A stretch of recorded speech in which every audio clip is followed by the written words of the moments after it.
Right, I'm now going to proceed with refoaming the Hacker RP18's back panel. I've removed the Rexine from the back. That was really stuck down. They'd actually put glue around the radius of the panel here, and that was really much harder to undo than the front panel was. I ended up using the Mrs. hairdryer and just heating, and it came off fairly easy. And you know, that's, I guess they put that on with impact adhesive, and it's still, you won't hear this, but it's still tacky even now. What I did then is try and, by the same method, try and remove this cloth, and it wasn't responding to heat, it wasn't moving really, so I thought, it must be a water-based glue. So I sprayed a little bit of glass cleaner on with a bit of vinegar, and that dissolved the bond pretty quickly, and with a credit card in circular motions this eventually peeled off, and it exposes the remnants of the pegs here that this panel rear grille mounted on at the rear here. Now these are quite often missing on Hacker sets. Obviously that's a fairly weak point, so what I'm going to do is punch these out and drill some new holes. Luckily there's a little bit of, because this is quite thin, there's a little bit of peg left, and I might put some wire down there or something, I'm not sure. And then obviously refoam it, mount the Rexine back on, mount the grill and secure it. That goes down next, and then all the furniture goes back on.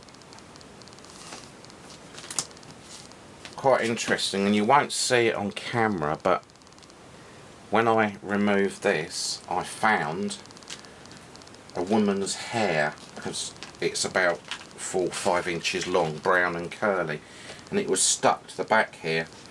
So I guess that was the worker who actually assembled it. Luckily it's not a pubic hair, it's definitely a head hair. So what I'm going to do is I'm going to keep it and I'm going to put it back in there, because I'm sure the person who assembled this cabinet is long gone. Well, they might not be, but you know, just assume they are. One interesting thing, and I'd like to point out about the manufacturing detail or design detail. When they first assembled this, when they first did their R&D on it and they made the cabinet, I'm guessing they had difficulty in opening the cabinet with your fingers, because you pull it against a catch. There's a catch either side. And what they've done, I guess, someone's realised this, and they've machined a little slot here, and this catch is recessed. This side is flush with the main wood. And I don't know which side is easiest to get open. I assume it's this side, because most people will be holding the radio in their right hand and then trying to remove, pull back on the catch with their left hand. Yeah, just a little bit of attention to detail that makes these radios a little bit better than everything else. Right, I've got a day off work today. I was on one of these use it or lose it holidays before the end of March, so I've taken a couple of days off and I've had a long weekend. I've had some work to do around the house for the missus this morning, and if you do that, you keep them quiet.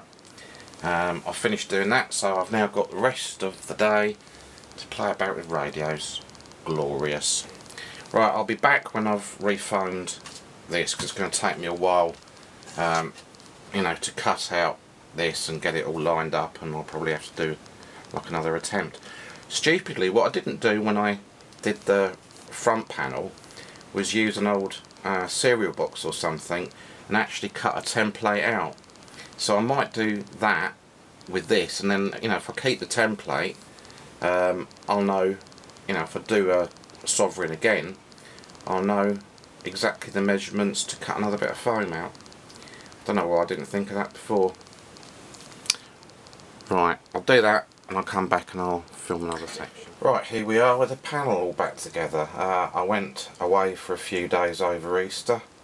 I'm recording this Easter Monday, and I went away on Thursday night, last Thursday night, and I forgot, despite me saying that I'd record some of the foam in place, I forgot that I didn't record any footage of that, and I just went and sealed up the whole unit and stuck all the furniture back on.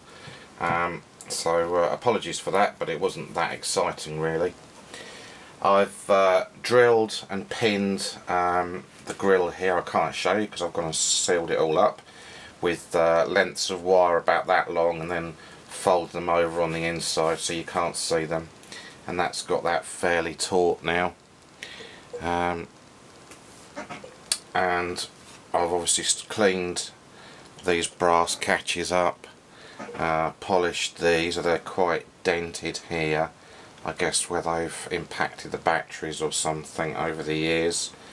And I've got some foam pads to cut out. So there's the front and back panels done. I've given the inside of the radio a good clean, like so. I've cleaned and polished, or well cleaned, I haven't polished so much, the brass washers and nuts to hold the speakers in, and I've given the cabinet a good old clean out with a toothbrush. So that's, and I've stuck these bits of Rexine which were fairly loose back down. The chassis is pretty much back together. I've put the faceplate back on. These, I'd love to find a way of restoring these. These are like steel strips that I'm not sure have been chromed in the sense of a chrome bath. I'm not 100%, and then they've got a lacquer on top of them, and whether that's some sort of chrome lacquer or something, if there's such a thing, because the lacquer's slightly lifting off and it's chipped, and I think if I were to sand the lacquer off as such, give it a very light sand, I think I might lose the chrome. I'm not sure. I've tried it there, and I'm just a bit worried that you're going to get little bits of copper showing. You know, you can see, I don't think this is chrome as such, it just looks as if it's chrome. These are certainly not plastic or anything, it's not like a plastic chrome. It's but anyway, I'd love to know or think of a way to restore these. So essentially the radio is ready to go back together. Put that to one side. This hinge is in quite remarkable condition really for a Hacker radio, or for one of these, because they usually get battery acid all over them and corrode really badly. I guess the person who owned this originally must have been quite good at taking the batteries out. Another thing I've noticed just now putting it down is it tips to one side. Now this is the turntable it sits on, and I thought the turntable might be warped or hadn't been screwed down, but not so. The turntable was actually very square to itself, so there's nothing wrong with the turntable. There's a little they've milled away a circular recess for it to sit on. I didn't realise that. I thought they just screwed onto the flat panel here, and I've tried to reposition it and screw it, but it's still tipping over to one side, so I might have to just live with that until I can find out why it might be doing that. There's nothing caught underneath it, but you can see here, look, if I put the hinge down, you can see this definite gap there. Right, so there we go. There's the back panel ready to go back in place. This is on pretty securely actually, and obviously I've also done a bit of cloth behind the grill there to keep the dust out when the speaker's sucking air in and out. So there we go. Next will be the radio all back together, which I shall do in a minute I think.